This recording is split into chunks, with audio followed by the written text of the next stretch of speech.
Tantor Audio, a division of Recorded Books, presents The Leadership Moment, 9 True Stories of Triumph and Disaster, and Their Lessons for Us All, by Michael Useem, narrated by Walter Dixon and Suzie Althens. Publisher's Note: this audiobook refers to figures and tables included in the print and e-book editions of the book. Introduction. The Leadership Moment. To be courageous is an opportunity that sooner or later is presented to all of us. John F. Kennedy, Profiles in Courage. We all need to be ready for those moments when our leadership is on the line and the fate or fortune of others depends on what we do.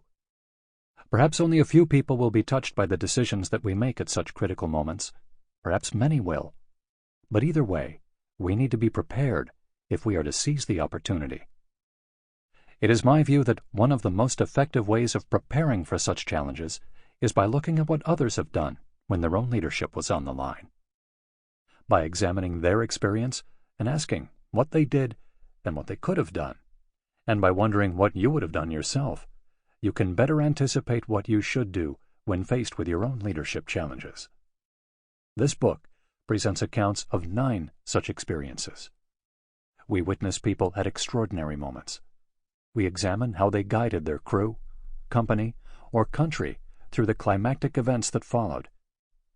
Each account is about an individual who faced a turning point, and how that person led when it counted most.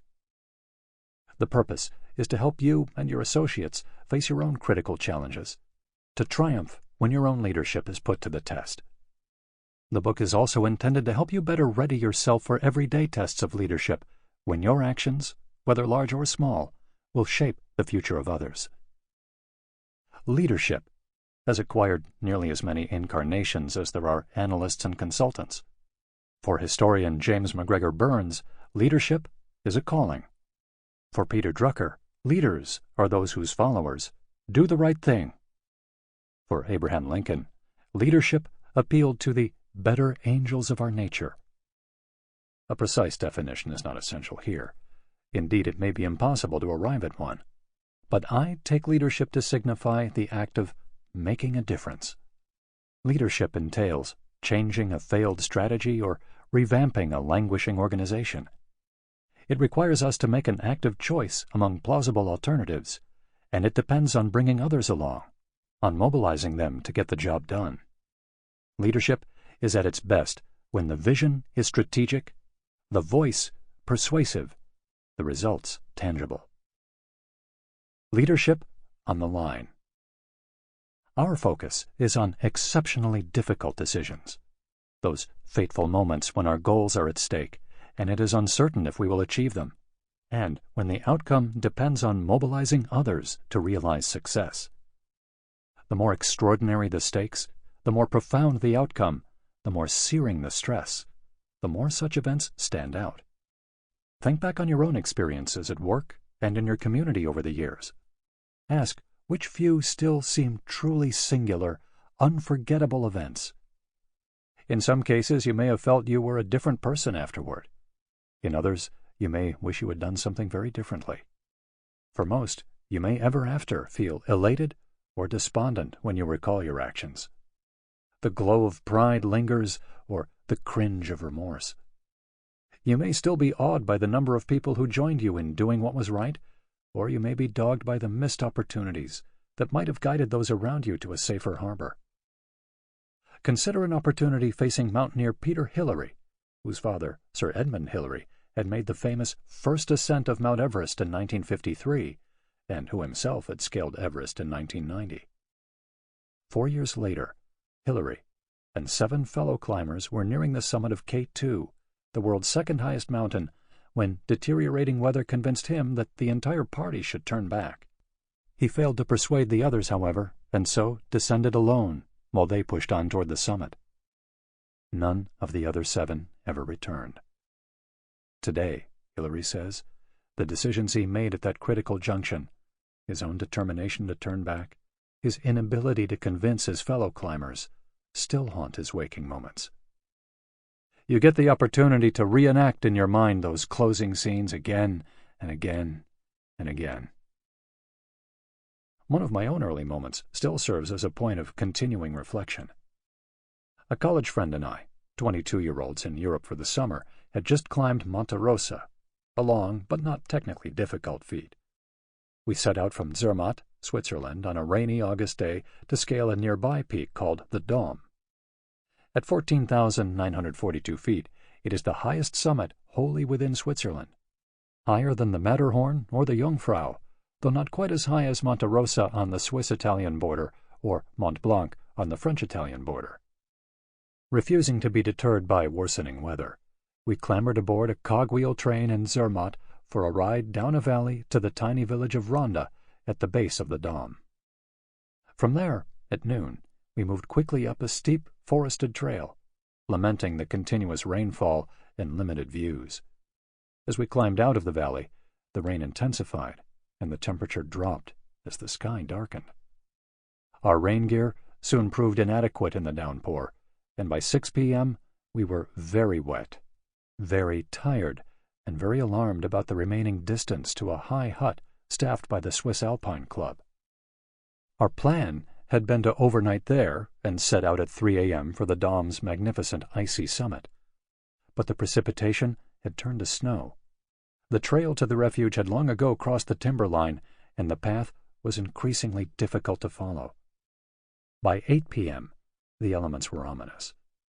We were now hours above the protective comfort of the valley, with half a foot of fresh snow obliterating the trail. Darkness fell, and we were drenched to the bone, and there was no sign of any hut. The adrenaline of controlled panic pushed us forward as fast as we could move, but still no sign.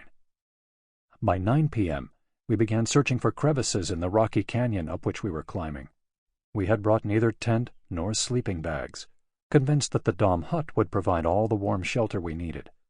Now we hoped to spot a protected bivouac site that would allow us to survive the night. A futile half-hour search left us even more desperate and hopelessly lost, when suddenly we spotted a tiny light at a great distance. It was a miraculous moment, for surely the light marked the Dom refuge. An hour later, the hut keeper and his guest climbers opened the door and welcomed 2 bedraggled stragglers, blanketed with snow from head to toe.